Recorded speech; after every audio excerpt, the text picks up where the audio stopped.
ধন্যবাদ কবিতাকে।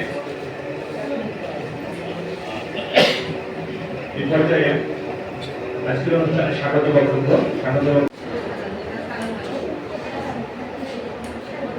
বাংলাদেশের প্রতি বছর 8 মার্চ অত্যন্ত গুরুত্বের সাথে আন্তর্জাতিক নারী দিবস পালিত হয়, যা নারী অধিকার, সমতা ও নারী প্রতি সহিংসতা প্রতিরোধে বাস্তবায়ন করে।